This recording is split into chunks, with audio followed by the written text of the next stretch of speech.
So a couple years ago, Dave, well actually when we were at the World Sprints in Sacramento, we were talking with Philippe Bernardino about Tahitian-style outrigger paddles. So he talked to Dave and said basically there were like 3 sizes at this time that Tahitians were using. So Dave decided to make a middle-of-the-road size, and that was Tavahoi. And when he made this Tavahoi, he went to a completely different type of foam and style.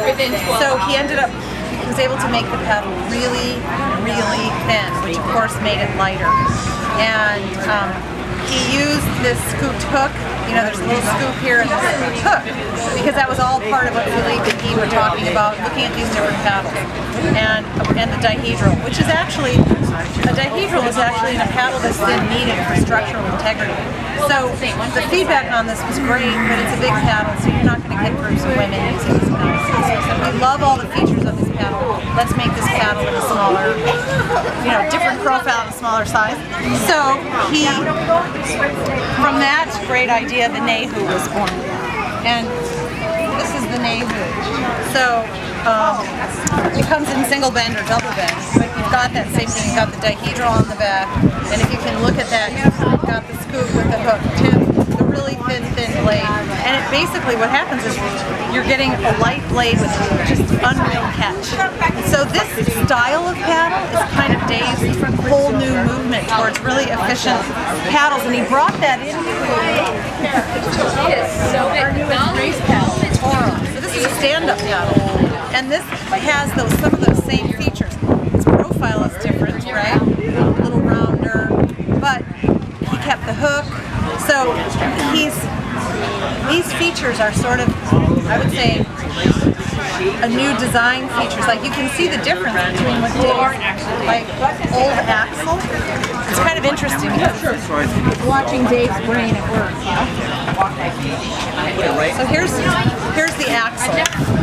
This was the first design that we ever took to production for hybrids. So if you look, you can see how thick it is there. And you know, we went here because we're like, it needs to be strong enough. And this has a certain type of foam and wood inside of it, so that it's legal for canoe racing.